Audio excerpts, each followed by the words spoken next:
wanted to make this video because I think I've been on this self-development journey for quite a while now. I would say probably around 6 years. It got really intense about 3 years ago, and then I finally kind of hit my breakthrough a year ago after going to Nepal. And that's when I really started to implement it every day, like the meditation, journaling, reading, everything. And just expanding. But I noticed that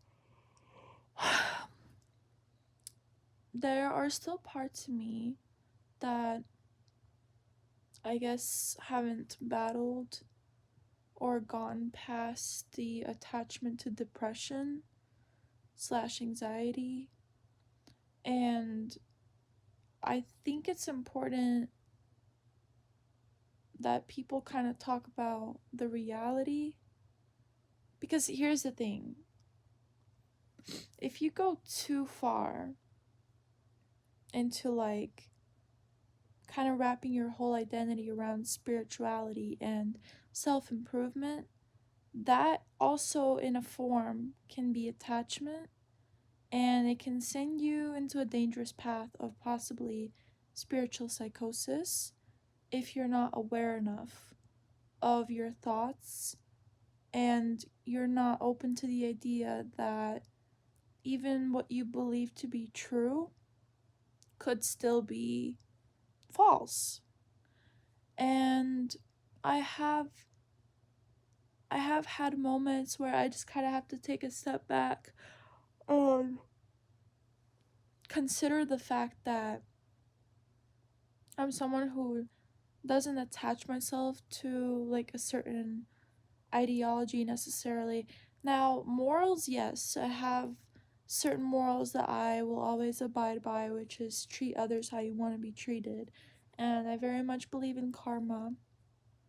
But when it comes to, I guess, over positivity, I also try to remind myself that I am human, and that even in spirituality, with light comes also darkness.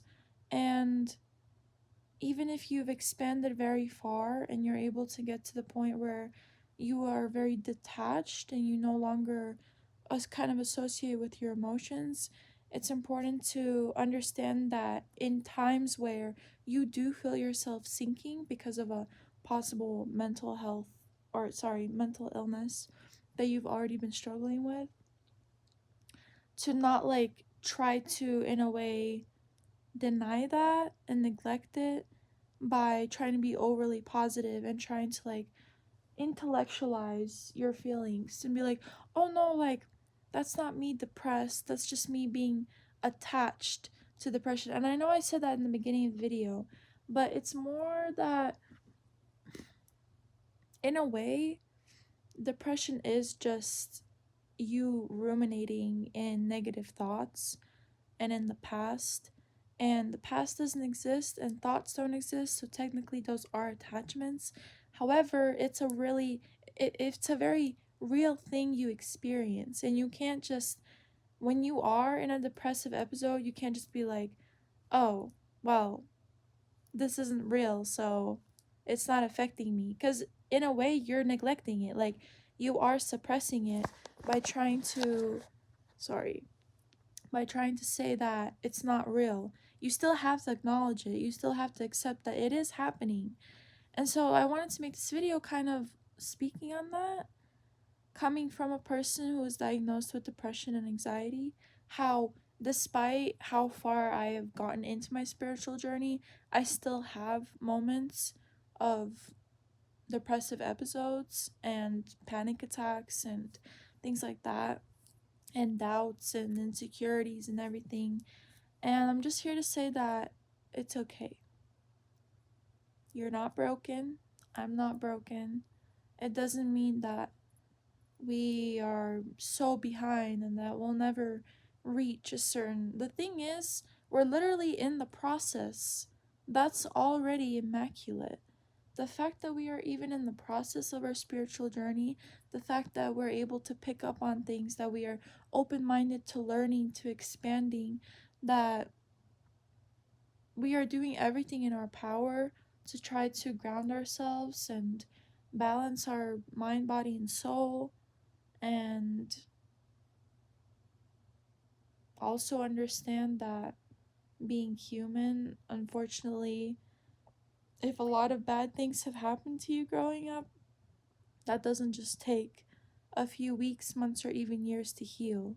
If you have a lot of trauma, baby, that's gonna take a while. And I'm here to tell you it's okay, because I'm going through it as well. It doesn't just take like that to break generational curses, to break trauma. Like, that's a slow process. And, you know, I have this internalized shame, and I don't like, I try to always think about, well, I'm pretty sure it stems from my parents, just because of the fact that whenever I tried to bring up my mental health issues and I tried to scream for help, I was constantly being denied of it. Um, my parents refused to believe that, depression is a real thing, that it actually is as bad as it is. So I think now I myself have this internalized shame. Every time I do fall into a depressive episode, I start to think, what's wrong with me? Like, why do I feel this way? Clearly, I haven't done enough work. Clearly, I think I'm like doing all this spiritual work, but I guess I'm not. I'm still so attached to these earthly feelings. But then I kind of slow down and I think, but look at how far I've made it.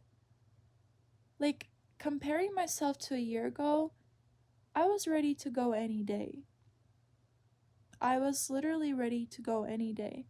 I had thoughts every single day, at times all day long, and I could not even function normally. I literally couldn't do anything throughout the day without feeling dead inside, and I felt like it would only keep getting worse and that there was no way to reverse it. And so, comparing myself a year ago to how I am now, you have to understand that it's beautiful that you even made the decision to try to transform your pain into something beautiful. Even if it is, and here's another thing I think that I get shame about. The problem is, it's not really a problem. The fact is, whenever I do feel balanced and I'm at a good state and I'm happy and I see the beauty around, I'm very content. That lasts for a very short amount of time compared to this kind of lingering feeling of sadness and emptiness and just exhaustion. Pure exhaustion. I've been so tired. I don't know if anyone else has been really tired for the past few weeks, but because I made that comparison, I always think to myself, why is it that the happiness only lasts this long, whereas I have to fight that feeling of emptiness and sadness for so much longer. But that's the thing, you're not supposed to fight it. You're supposed to flow with it. And I think that, I don't know, I think I'm doing a lot better at trying to flow with it, but I also think that what's challenging right now is differentiating between flowing with the negative experience or the not so uplifting experience I'm having right now versus sinking into it. That's kind of what I'm having trouble understanding is, okay, but am I sinking too much to it? Like, am I now kind of attaching to this feeling, and in a way I kind of like the darkness because it's what I'm used to, because I've been used to it for so long in my life? Or am I simply flowing with it? I'm just letting it run its course. I understand that I can't force myself to be happy right now. I can't force myself to be positive right now. Right now, it's just a lower moment for me, and that's okay. That's what I have to figure out, how to really differentiate, because I don't want to neglect the feeling, right? So I don't want to be like, trying to flip it into something positive when I know that deep down that's just not how I feel. But I also don't want to attach to it and keep it going longer than necessary. And I'm trying to understand if this really is how long it goes on for, or if I'm making it longer than necessary. You see, those are the conflicting thoughts I have. But at the end of the day, ooh, at the end of the day, when you do experience those moments of happiness and ecstasy, it everything else melts away. You think to yourself, how was I ever this depressed? When there's such beauty, when I have felt such an abundance of love today, and you think to yourself that, I mean, how is it possible I will ever ah, sorry. How is it possible that I will ever shrink down to that level again if I'm having a day like this, right? So when you understand that you have days where everything becomes cloudy, and then you, not like everything, you do still have clarity. I just mean everything around you, like everything disappears. Those negative thoughts that you had a few weeks ago, those super dark thoughts, you think to yourself, how could that even be me? How could those thoughts even occur? And so when you understand that this is kind of the process that occurs, then this is why you also can't associate yourself with the negative thoughts. And I understand that if you've dealt with negative thoughts and depressive thoughts most of your life, it can be challenging to not shame yourself about it and start thinking, oh wow, here I go again. It's not like I've already been dealing with this half of my life. I guess this is just how I am. I guess the negativity is just how I am. I guess this is just how it's always gonna be, just constant depressive episodes. But just as those days you have where you're extremely happy and you don't understand how you were ever so negative, whenever you do have days where you're so negative and you think to yourself, how was I ever that happy and how will I ever be that happy again? That's not really the full scope of it either. Like, it's not either this or this on the spectrum. Like, it has to kind of flow in between. And you have to understand that there is duality to everything.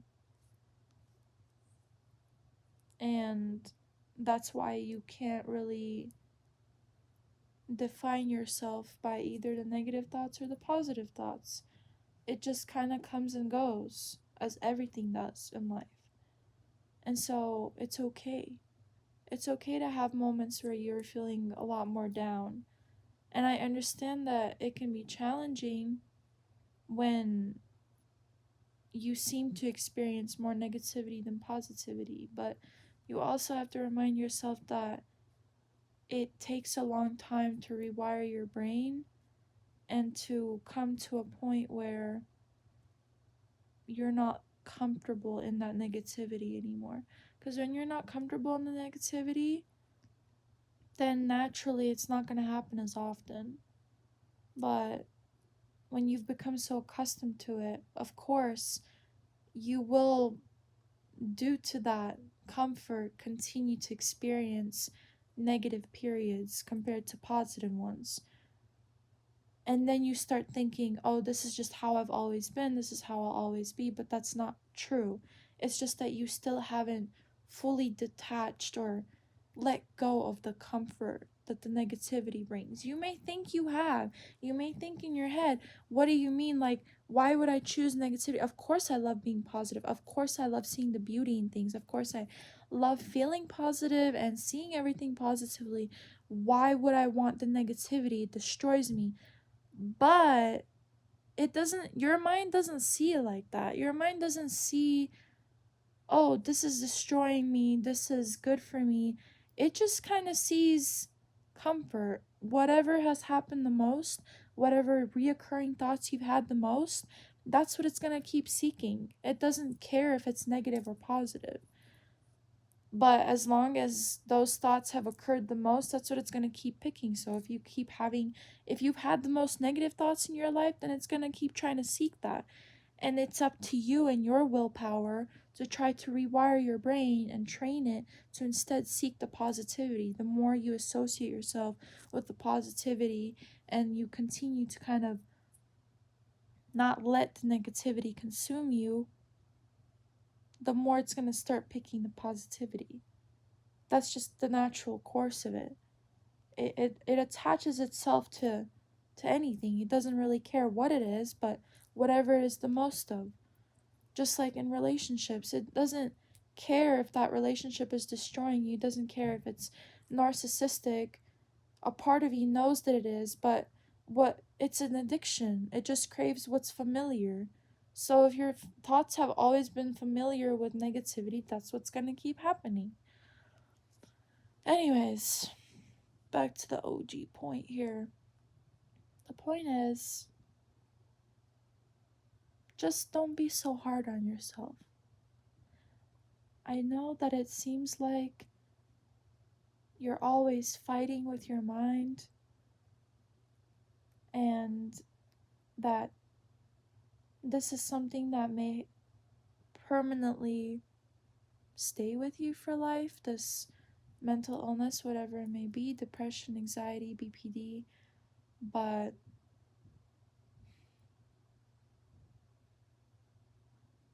it can be healed as well. Now, I can't sit here and say that you can permanently just disappears. When you have so much trauma inflicted, that's not something that can necessarily, like, even if you do heal through it, it'll always be in the back of your mind. And you will always have triggers going on around you in life that will kind of test you to see if you will dip back into it. At least that's what my experience.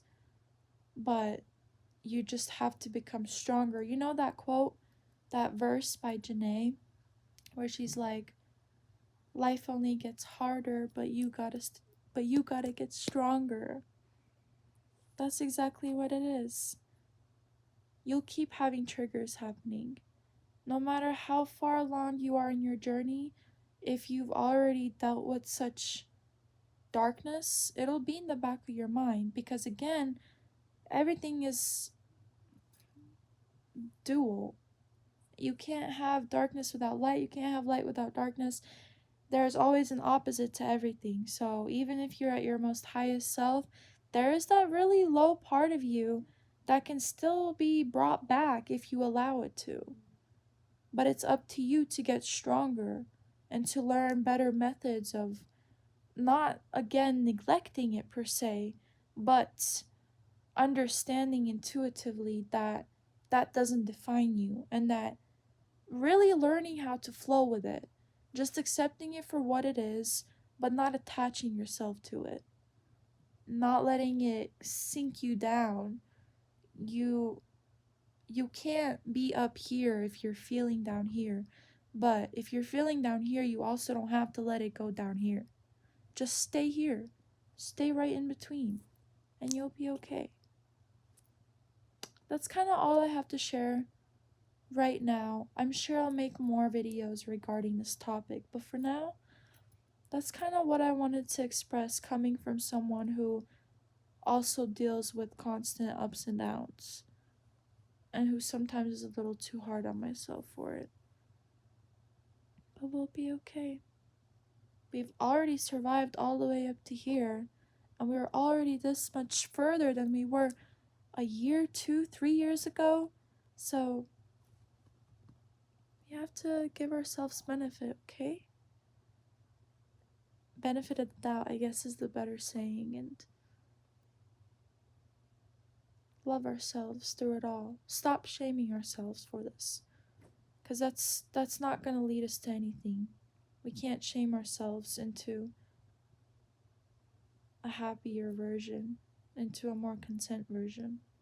We can just love ourselves So let's do that.